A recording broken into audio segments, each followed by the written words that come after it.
নমস্কার, দৃশ্যকল্পে আপনাকে স্বাগত। আমি পলাশ মুখোপাধ্যায়। যাওয়া এবং খাওয়ার 101তম পর্ব নিয়ে চলে এসেছি আপনাদের সামনে। গত সপ্তাহেই আমাদের এবং অবশ্যই আপনাদের প্রিয় যাওয়া এবং খাওয়া বেড়ানোর এই অন্য ধরনের শো 100টি পর্ব অতিক্রম করেছে। সেজন্য ধন্যবাদ এবং শুভেচ্ছা আপনাদেরই প্রাপ্য। আজ সকাল সকাল বেরিয়ে পড়েছি। গত পর্বে আপনারা দেখেছেন আপাতত আমি আছি দুর্গাপুরে। ঘুরছি দুর্গাপুর শহরের আশেপাশে সুন্দর সব জায়গায়। গত পর্বে ছিল সবুজে ভরা একটা দারুণ সফর। এই পর্বে আমরা যাব অযোধ্যা বনকাটি গ্রামে। আজ কিন্তু আমার সঙ্গী ভাতৃপ্রতিম তমনাশ। দুর্গাপুর স্টেশনের কাছে রবীন্দ্রপল্লী থেকে তমনাশকে তুলে আমরা রওনা দিয়েছি। তমনাশকে আপনাদের মনে আছে তো? সেই যে গঙ্গাজল ঘাটে বিসিন্দা পাহাড় পর্বে আমরা একসঙ্গে ছিলাম।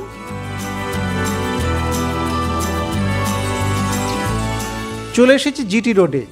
এই পথ ধরে যাব পানাগড়। এবারে আসি আজকের কথায়। যে গ্রামে যাচ্ছি সেই গ্রাম সম্পর্কে একটু জেনে নেওয়া যাক আগে ভাগেই। কাঁকসা জঙ্গলমহলের একটি প্রাচীন গ্রামীণ জনপদ অযোধ্যা বনকাটি। অবিভক্ত বর্ধমান জেলার জঙ্গলমহল মানে আউশগ্রাম এবং কাঁকসা থানার জঙ্গলভূমি। মাত্র 200 বছর আগেও গুসকরা থেকে বরাকর পর্যন্ত ছিল গভীর জঙ্গল। তারই মাঝে ছোট ছোট গ্রাম। উইলিয়াম উইলসন হান্টারের অ্যানালস অব রুরাল বেঙ্গলে এসে বিবরণও আছে। কাঁকসা থানার উত্তর প্রান্তীয় অজয় তীরবর্তী এক জনপদ এই অযোধ্যা এবং বনকাটি। একসঙ্গে বললে অবস্থানগত পরিচিতির সুবিধে হয়। এসে গিয়েছি পানাগড়ে। এখান থেকেই আমরা একটু পরেই বেঁকে যাব বাঁ দিকে সোজা ইলামবাজারের দিকে। ফিরে আসি গল্পে। এই এলাকা সেই সময় সেন পাহাড়ি নামে পরিচিত। বাংলার বিখ্যাত সেন রাজাদের নামেই সেন পাহাড়ি। বন কেটে বসত, তাই নাম বনকাটি। তবে বন কেটে বসতি স্থাপনের সময়কালে নির্দিষ্ট প্রমাণ পাওয়া যায় না। একদল মানুষ বন জঙ্গল সাফ করে বসত এবং আবাদের জায়গা বার করত। তাদের বনকাটাদের দল বলা হতো। তাদের বসবাস থেকেই বনকাটি নাম, এমন মতো আছে। এই যে দেখুন কাঁকসার জঙ্গল কেমন সুন্দর। তার মধ্যেই এই পিচ ঢালা কালো পথের শোভাই আলাদা।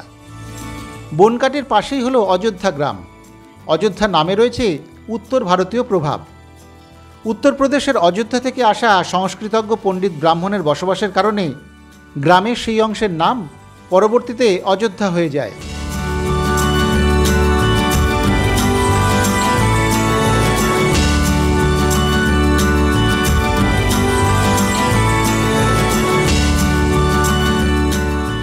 কথা বলতে বলতে চলে এসেছি 11 মাইল মোড়ে।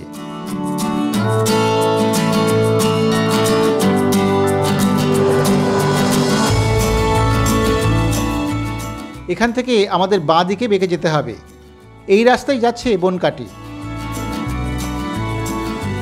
অযোধ্যা বনকাটিকে গঞ্জ হিসেবে গড়ে তোলার পিছনে এখানকার তাম্বুলি সম্প্রদায়ের বিশেষ ভূমিকা আছে। এরা মূলত ব্যবসায়ী। বিহার ঝাড়খণ্ড থেকে এসেছিলেন কমপক্ষে 300 বছর আগে। ব্রাহ্মণদের বসতি তারও আগে থেকে। এছাড়া তন্তুবায়, সূত্রধর, কর্মকার, স্বর্ণকার, কুম্ভকার, ময়রা মোদকেরা তাদের কর্মকুশলতায় অযোধ্যা বনকাটিকে একটি সমৃদ্ধ এলাকায় পরিণত করেন মোটামুটি 200 বছরের বেশি সময় আগে থেকে। কথা বলতে বলতেই ঢুকে পড়েছি বনকাটিতে।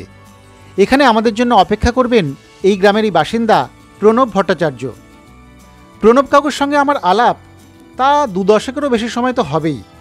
আমি সাংবাদিক হিসেবে এই জেলায় আসি 1998 সাল নাগাদ। তখন থেকেই সম্পর্ক। প্রাক্তন শিক্ষক, স্থানীয় গবেষক, ইতিহাসবিদ প্রণব কাকুকে ছাড়া বনকাটি অযোধ্যা বেড়ানো অসম্পূর্ণই রয়ে যেত।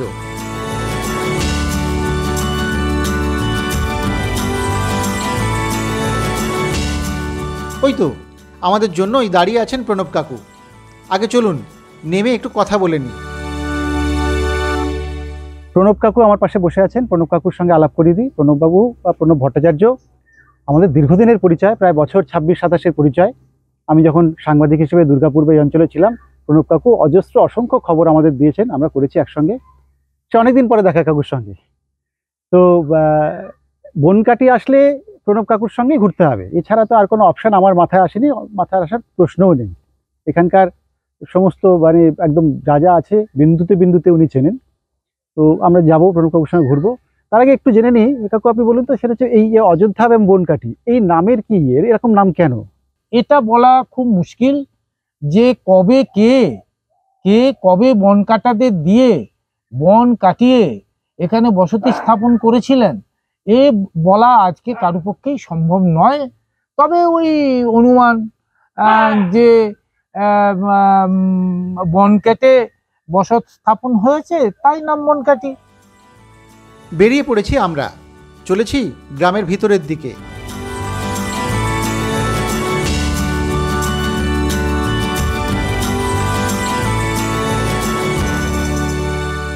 চলে এসেছি আমাদের প্রথম গন্তব্যে, বনকাটির রায় পরিবারের কালীবাড়ি প্রাঙ্গণ।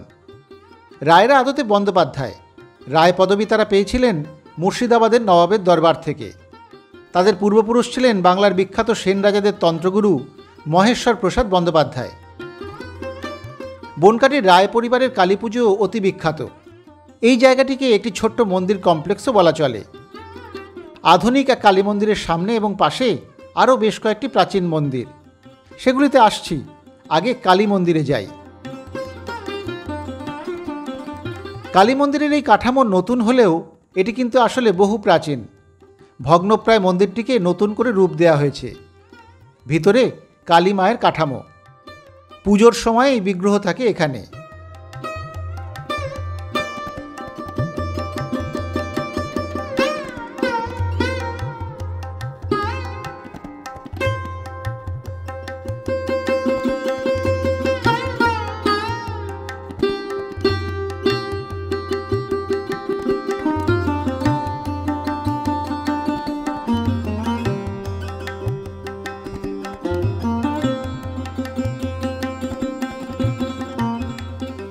এবারে আসি বাইরে।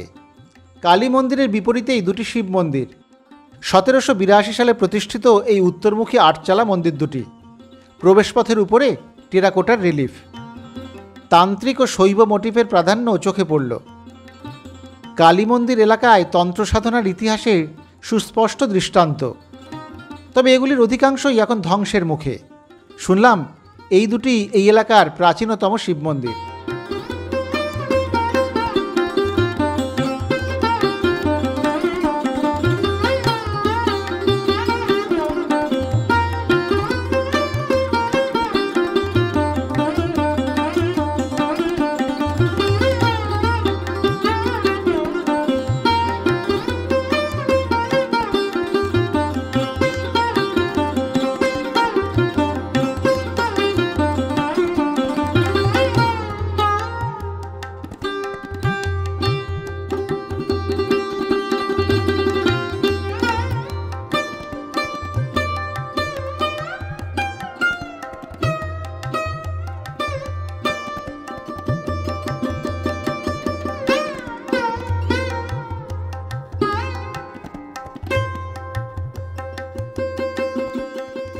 আমাদের এই যে উত্তরমুখী দুটি শিব মন্দিরকে আমরা দেখছি, এই 1704 শতাব্দীর নির্মাণ।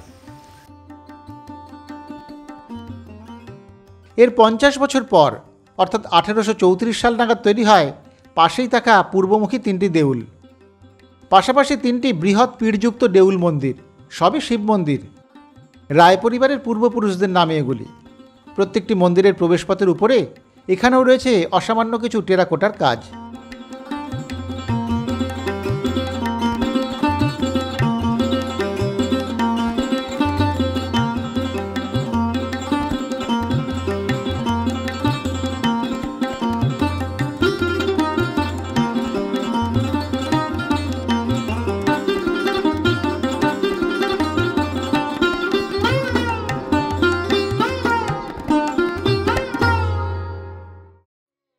কালী মন্দিরের ঠিক পাশে রয়েছে বিরাট এক কদম্ব গাছ।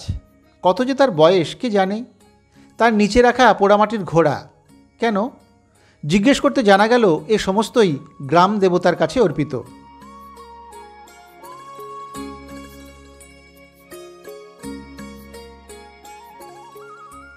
এসবের পাশেই আছে একটি ভগ্ন প্রাসাদ, চট্টোপাধ্যায় পরিবারের।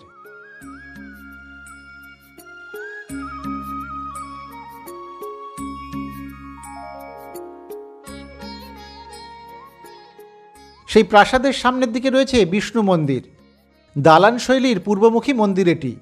তবে এখানে আর ঠাকুর নেই, পুজোও হয় না। সামনে একটু দেখা গেলেও পিছনের দিকে দ্বিতল বিষ্ণু দালান সম্পূর্ণ ধ্বংসস্তূপ। এখন রায় পরিবারের আদি প্রাসাদও একেবারে ধ্বংস হয়ে গিয়েছে, আছে শুধু প্রাচীন কয়েকটা দেয়াল।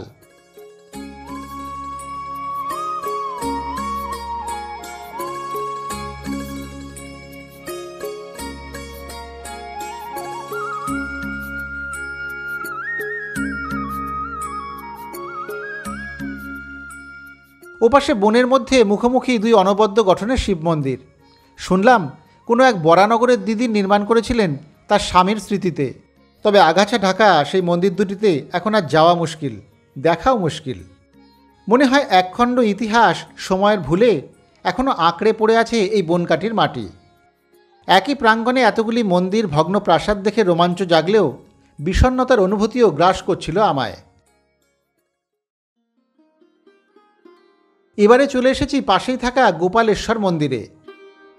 বনকাটির মুখোপাধ্যায় জমিদার বাড়ির সামনেই রয়েছে টেরাকোটার অলঙ্করণ সমৃদ্ধ বিখ্যাত গোপালেশ্বর শিব মন্দির। বনকাটির জমিদার ছিলেন রামপ্রসাদ মুখোপাধ্যায়। তিনি গালার ব্যবসায়ে প্রভূত উপার্জন করেছিলেন। তিনিই নির্মাণ করেছিলেন এই গোপালেশ্বর মন্দিরটি। অসাধারণ টেরাকোটার কাজ এই মন্দিরের গায়ে। রামের রাজসভা, 10 মহাবিদ্যার নানান রূপ, নৌবাণিজ্য, ইংরেজ সেনাদল এবং অন্যান্য দেবদেবী, কি নেই সেই অলঙ্করণে। একবার সেই শিল্পকলা একটু দেখে নেওয়া যাক।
দুবছর পর অর্থাৎ 1834 সালের আশেপাশেই একই রকম পঞ্চরত্ন রীতির একটি পিতলের রথ নির্মাণ করা হয়।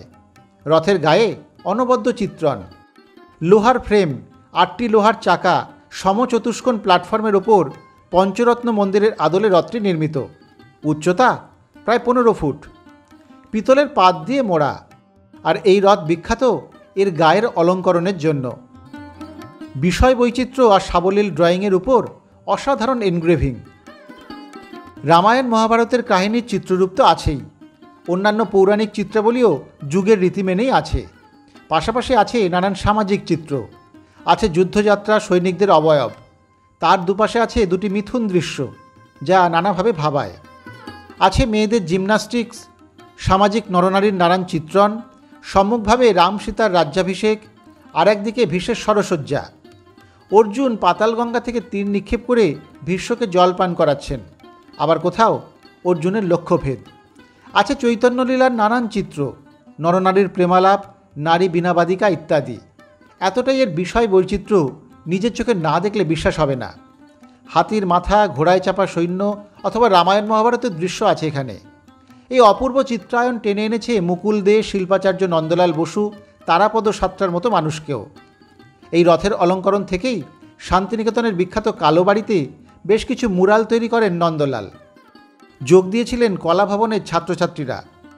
তবে সমগ্র রথের চারিদিকের অলঙ্করণ দেখতে হলে এখানে যেতে হবে রথযাত্রার একদিন আগে, তখনই রথটিকে বের করা হয়।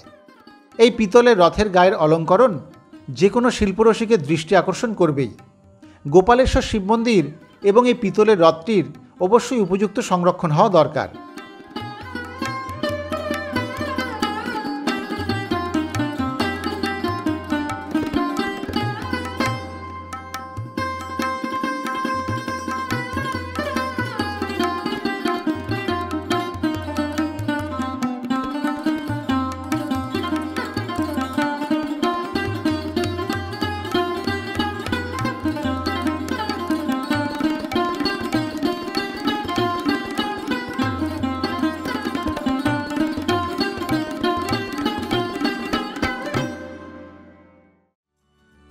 এবারে চলেছে এখান থেকে কামারপাড়া বা কর্মকার পাড়ায়।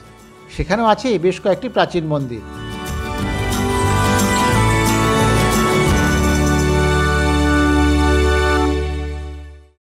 চলে এসেছি স্থানীয় কামারপাড়ায়। পুকুরের ধারে থাকা এই 4টি মন্দির আমাদের এবারে দ্রষ্টব্য। কামারপাড়ায় পাশাপাশি 4টি বিশাল শিব মন্দির, কিন্তু এগুলি সংরক্ষণের অভাবে ধুঁকছে। শোনা যায় বীরভূমের কোটা শীর্ষার কর্মকার বাড়ির জমিদারবাবুরা এগুলি তৈরি করিয়েছিলেন। আদতে তারা অযোধ্যা গ্রামেরই মানুষ। জমিদারির আয় এবং লৌহ অস্ত্রশস্ত্রের ব্যবসায় তারা ধনী হয়ে উঠেছিলেন। এরকম বিশাল আকৃতি 4টি শিখর দেউল একত্রে কমই দেখা যায়। মন্দিরগুলিতে পঙ্খের আস্তরণের উপরে বেশ কিছু টেরাকোটার কাজ ছিল। এগুলি প্রায় 200 বছরেরও বেশি প্রাচীন। প্রতিটি প্রবেশপথের উপরে টেরাকোটার কাজ এখনও রয়েছে। রামের রাজসভা, অশ্বারোহী সৈন্য ইত্যাদি ইত্যাদি।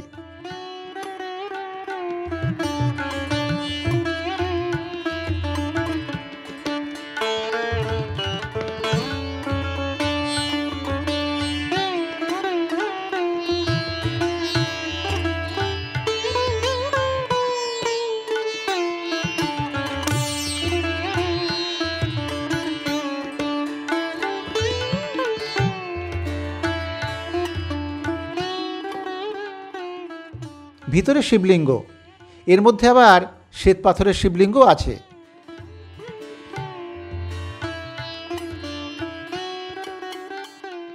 মন্দিরের সামনে তুলসী মঞ্চ, গোয়ালঘর, গ্রাম জীবনের চেনা ছবি।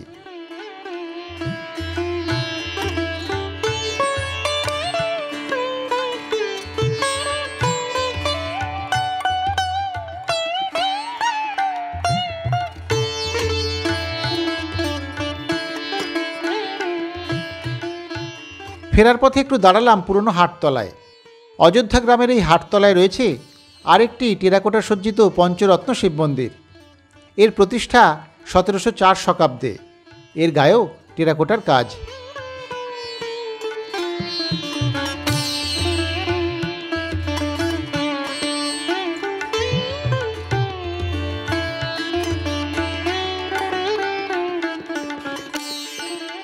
মন্দিরের পাশের দেওয়ালে দরজার পাশে দাঁড়ানো নারী মূর্তিটি বিস্ময় জাগায়।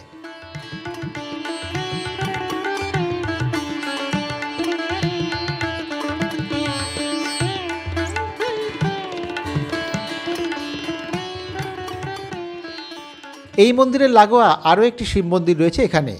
এই ফাঁকে দেখা হলো সেটিও। লাল রঙের শিখর দেউল শ্রেণীর এই মন্দিরেও রয়েছে সামান্য কিছু টেরাকোটার অলঙ্করণ।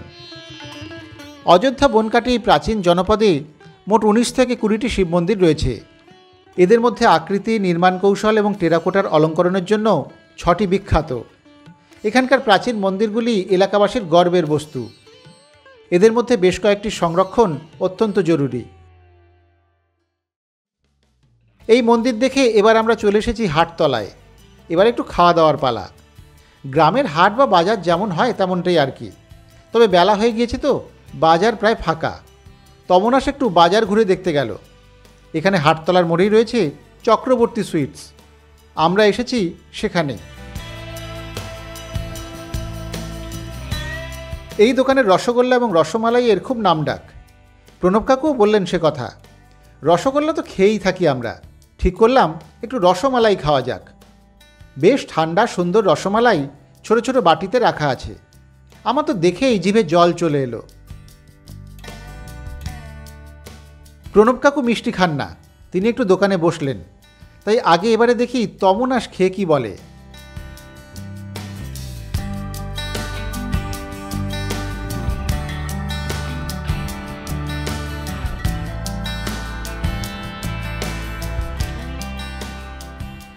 নরম একদম, নরম নরম, ভালো খেতে, দারুণ। আর দুধটা এত সুন্দর করে ফোটানো, থিকনেসটা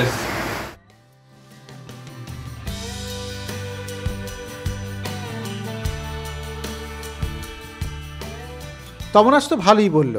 এবারে আমার পালা। সুন্দর সাদা রসমালাই তো আমাকেও দুর্বল করে দিয়েছে আগেই। অযোধ্যা বনকাটি বেড়াতে এসে আমরা এখন রয়েছি এই অযোধ্যা বা বনকাটির হাটতলায়। হাটতলা একদম মোড়েই এই মিষ্টির দোকান চক্রবর্তী সুইটস। না, এই দোকানের কোনো সাইনবোর্ড দেখা যাচ্ছে না, নেইও, প্রয়োজনও পড়ে না। পরিচিত দোকান, এলাকায় সকলেই জানেন চক্রবর্তীদের দোকানে মিষ্টি খুব ভালো। প্রণব কাকুও বলছিলেন আমাকে যে এই দোকানের রসগোল্লা এবং রসমালাই এই দুটি দারুণ। রসগোল্লা তো আমরা খাই বিভিন্ন জায়গাতে, খুব কমন মিষ্টি। রসমালাইটা খাবো বলে ঠিক হলো, রসমালাইটা নিয়েছি আমি। দেখা যাক রসমালাইটা খেয়ে আগে কেমন। এই তমনাস তো রসমালাই খেলো, খেয়েও তো বললো খুব ভালো, খুব সুন্দর। আমি একটু খাই। হ্যাঁ, বেশ ভালো। সবচেয়ে যেটা ভালো লাগলো আমার, সেটা হচ্ছে এই রসমালাইয়ে মিষ্টি একটু কম, ফলে যারা একটু সুগারের রুগী অথবা মিষ্টি কম পছন্দ করেন তাদের জন্য কিন্তু এটা খুব ভালো লাগবে খেতে। তা আমি একটু রসমালাই খাই, দারুণ লাগছে। বিশেষ করে ঠান্ডা এটা খেতে তো দারুণ লাগবে। তো আমি একটু খাই। দুধটা বেশ গাঢ় করে জল দেওয়া, সুন্দর। আমাদের একটু দেখা এখনও বাকি, বনকাটিতে আরও যাব আমরা, আরও কিছু বক্তব্য আছে আমাদের, সেগুলো যাব। তবে তার আগে রসমালাই একটু খেয়ে নেওয়া যায়। দারুণ, বাহ, সত্যি ভালো খেতে। আসলে গ্রামে গঞ্জে এমন ছোটোখাটো মিষ্টির দোকানগুলিতেও অনেক ভালো ভালো মিষ্টি বা খাবার মেলে। তাদের স্বাদ এবং সুগন্ধ বড় বড় দোকানকেও টেক্কা দিতে পারে। এই রসমালাইও ঠিক তেমনই। রসমালাইয়ের বাটি 12 টাকা করে। খাওয়া দাওয়া সেরে এবার যাব নাটকের গ্রামে। ঠিকই শুনেছেন, বনকাটির পাশে রয়েছে নাটকের গ্রাম তেপান্তর। আমরা যাচ্ছি এবার সেখানেই।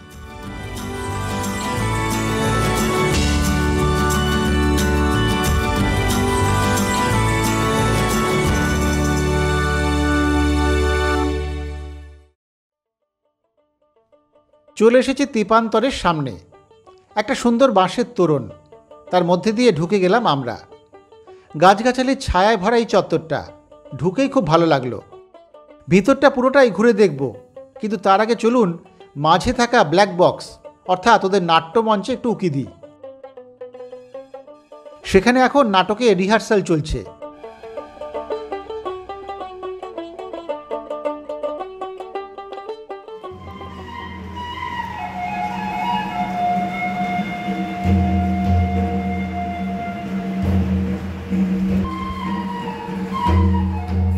এবারে একটু ফিরে যাওয়া যাক বছর 30 আগে। গ্রামেরই জোনাকুড়ি ছেলেকে নিয়ে তৈরি হলো একটি নাটকের দল। নেতৃত্বে গ্রামেরই ছেলে কল্লোল ভট্টাচার্য। কল্লোলের আর একটা পরিচয় আমাদের কাছে আছে, সে প্রণব কাকুর সুযোগ্য পুত্র। যাই হোক, প্রত্যেকেই দারিদ্র এবং নিম্নবর্গীয় পরিবার থেকে আসা। বেশিরভাগই দিনমজুর। ভোরবেলা বালিখাদান, ইটভাটা বা অন্য কোথাও কাজে চলে যান, আর সন্ধেবেলা বসে নাট্যচর্চার আসর। দলের নাম দেওয়া হলো ঘাসফুল। বাড়ির সামনের ফাঁকা জায়গায় চলতো মহড়া। গ্রাম জীবনের কথা, গ্রামের সমস্যা ইত্যাদি উঠে আসতো নাটকে। কখনো বিষয় শিশুশ্রম, তো কখনো সাম্প্রদায়িকতা। এছাড়া রূপকথা উপকথা নিয়েও হতো নাটক। তবে প্রত্যেক নাটকেরই একটি বক্তব্য থাকত। আস্তে আস্তে মেয়েরাও যোগ দিতে শুরু করেন দলে।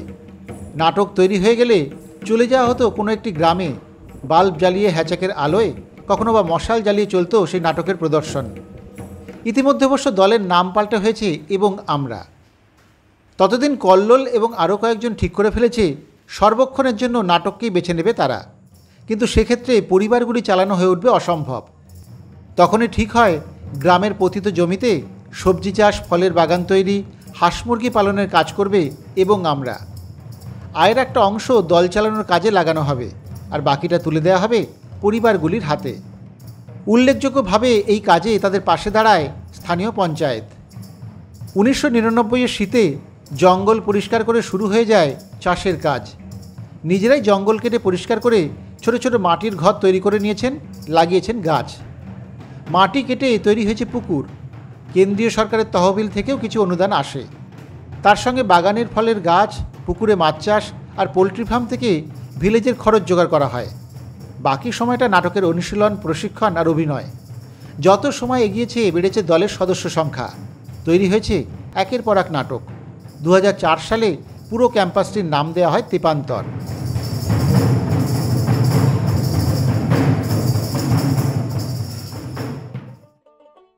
এবারে চলুন রিহার্সাল রুম থেকে বাইরে যাওয়া যাক।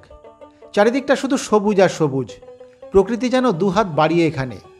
কখনো রতন থিয়াম, কখনো কানাইয়া লাল, কখনো কলকাতার কোনো নাট্যগোষ্ঠী এখানে এসে প্রশিক্ষণ দিয়ে গিয়েছেন।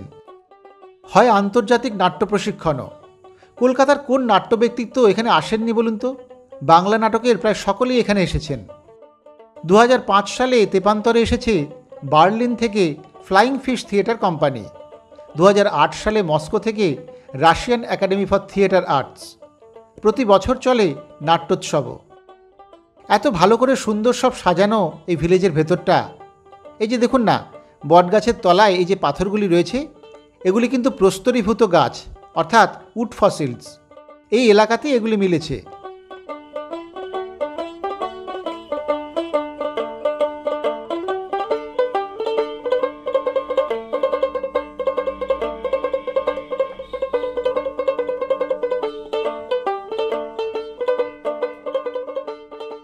পাশেই রয়েছে মুক্ত মঞ্চ। এই নাটকের গ্রাম আমার বিশেষ পছন্দের, কারণ এই নাটকের গ্রাম যখন গড়ে ওঠে ঠিক সেই সময় আমি এখানে এসেছিলাম, খবরও করেছিলাম। সেই খবরের সামান্য অংশ আপনাদের একটু দেখাই, তাহলে বুঝতে পারবেন আজকের সঙ্গে তখনকার পার্থক্যটা। চাষাবাদে উৎসাহ দেওয়ার পাশাপাশি নাচ, গান আর নাটক করার জন্য তৈরি হয়েছে মুক্ত মঞ্চ। দুর্গাপুর মহকুমার বনকাটি গ্রাম পঞ্চায়েত এমন অভিনব উদ্যোগেই ঘটিয়ে চলেছে এলাকার উন্নয়ন। পাট্টা পাওয়া জমিতে আম, পেয়ারা, সবজি ফলিয়েও নাট্যচর্চার জন্য ঠিক সময় বের করে নেন এবং আমরা নাটকের দলের সদস্যরা। খবরে যে আমের চারাগুলি দেখছিলেন, সেগুলি এখন বড় হয়ে এই আম বাগানের রূপ দিয়েছে। খুব ভালো লাগছিল দেখে। এখানে এখন থাকার ব্যবস্থাও হয়েছে। রয়েছে ডরমিটরি, আছে কটেজ। খুব সুন্দর সাজানো গোছানো সব কিছুই। শুধু নাট্যকর্মী নয়, আপনি আমিও এসে থাকতেই পারি এখানে, দেখতে পারি গ্রাম, নাটক, এদের কর্মকাণ্ড সব কিছুই। নাট্যচর্চার পাশাপাশি স্থানীয় পর্যটনেরও একটা দিক নিয়ে কাজ করছে ওরা। এই ব্যাপারে একটু কল্লোলের সঙ্গে কথা বলা যাক। একটু একটু করে থিয়েটারের কাজ করার জন্য যে ইনফ্রাস্ট্রাকচার লাগে, মানে নিজেরা প্রথমে একটা ওপেন এয়ার বানায়, তারপর এখন তো আমাদের একটা ছোট্ট মানে ইনডোর পারফরমেন্স স্পেস রয়েছে, ব্ল্যাক বক্স থিয়েটার রয়েছে। একসাথে এখানে 70 জনের থাকার মতো ব্যবস্থা আমরা তৈরি করতে পেরেছি, কটেজ এবং ডরমিটারি মিলিয়ে। বেড়াতে আসেন তারা কি এখানে থাকতে পারেন? হ্যাঁ, সেইটার জন্যই মানে আমরা প্রথম থেকেই চেষ্টা করেছি যে সরকারি অনুদানের বাইরে আমরা নিজেদের দল চালানোর জন্য এখান থেকে কত রকম ভাবে রোজগার করতে পারি। তার একটা পার্ট যেমন ছিল, একদম শুরুটা করেছিলাম সবজি চাষ দিয়ে, এই ফলের বাগান তৈরি, পোলট্রি ফার্ম, ফিশারি দিয়ে। তারপর আমরা এই জায়গাটাতে নানা ধরনের ট্রেনিং, ওয়ার্কশপ এগুলো অর্গানাইজ করি এবং আমরা এখানে একটু একটু করে কালচারাল ট্যুরিজমটাও ডেভেলপ করতে চাইছি।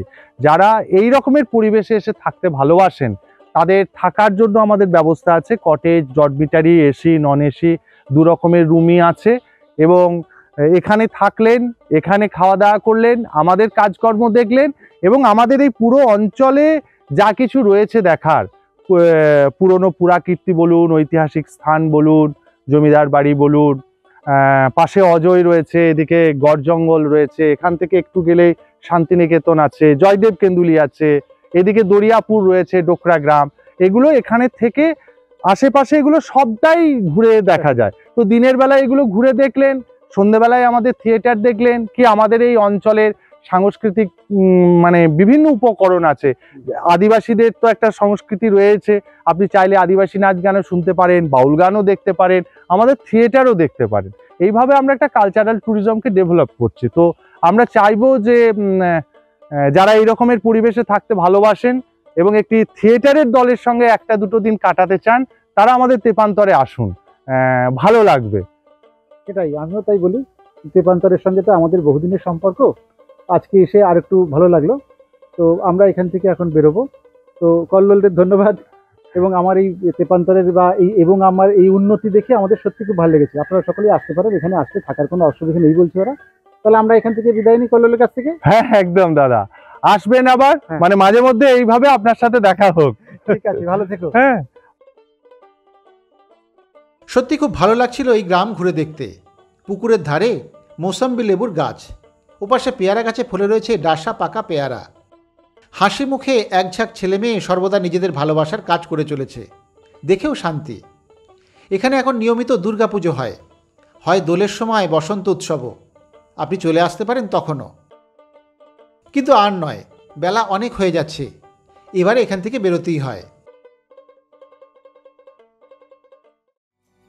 নাট্যগ্রাম তেপান্তর ছেড়ে এবার যাব একটু অজয় নদের ধারে। এইখানে এসে একটু অজয় দেখব না তা কি হয়? এই গ্রাম কিন্তু চিত্র পরিচালক তরুণ মজুমদারের খুব প্রিয়। তার শ্রীমান পৃথ্বীরাজ, আলো প্রভৃতি সিনেমার শুটিং হয়েছে এই গ্রামেই। অজয়ের ধারে এমন অপূর্ব পরিবেশ উঠে এসেছে সেই সব চলচ্চিত্রে।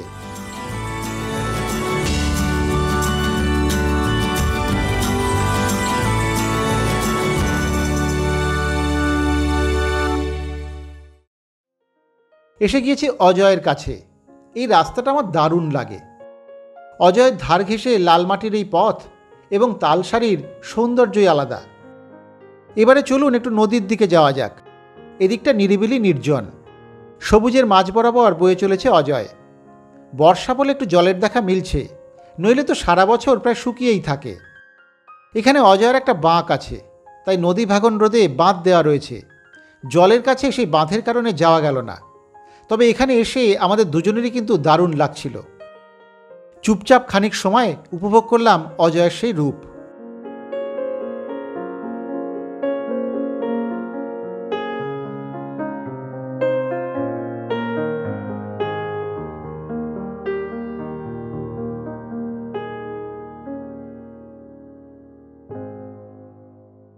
এবার এখান থেকে ফিরতে হবে, অনেকটা সময় হয়ে গিয়েছে, দুপুর ঘন হয়ে এসেছে। এবার মধ্যাহ্নভোজনের সময়, তবে সেটা তো হাইওয়েতে উঠেই মিলবে। আমরা চলেছি হাইওয়ের দিকে, সেখান থেকে যাব ইলাম বাজার, তবে সেই পর্ব অবশ্য আসবে আগামী সপ্তাহে। এবারে যেতে যেতে বলি অযোধ্যা বা বনকাটিতে আসা যাওয়ার ব্যাপারে। সরাসরি কলকাতা থেকে এখানে বাসে আসা যায়। কলকাতা থেকে বীরভূমগামী যে বাসগুলি ইলাম বাজার হয়ে বোলপুর বা সিউড়ির দিকে যায়, সেগুলি সবই 11 মাইল মোড় হয়েই যায়। 11 মাইল থেকে গ্রামে যাওয়ার টোটোও মেলে। এছাড়াও ট্রেনে এলে নিকটবর্তী স্টেশন পানাগড় অথবা বোলপুর, এই দুই জায়গা থেকেই বাসে 11 মাইল এসে টোটো ধরে নিতে পারেন। থাকার জন্য আপাতত তেপান্তর নাট্যগ্রামই ভরসা। সেচ দপ্তরের একটা বাংলো আছে বটে, তবে তার বুকিং পাওয়া মুশকিল। তেপান্তরের ফোন নাম্বার চাইলে আমি দিয়ে দেবো কমেন্টে। সুন্দর একটা গ্রামে বেড়ানো হলো আজ, কত কিছু দেখলাম জানলাম। আজ তাহলে এখানেই শেষ করছি, আবার আসবো সামনের বুধবারে যাওয়া এবং খাওয়ার নতুন একটি পর্ব নিয়ে। ততক্ষণ সকলে ভালো থাকবেন, সুস্থ থাকবেন, দেখতে থাকবেন দৃশ্যকল্পের ইউটিউব চ্যানেল।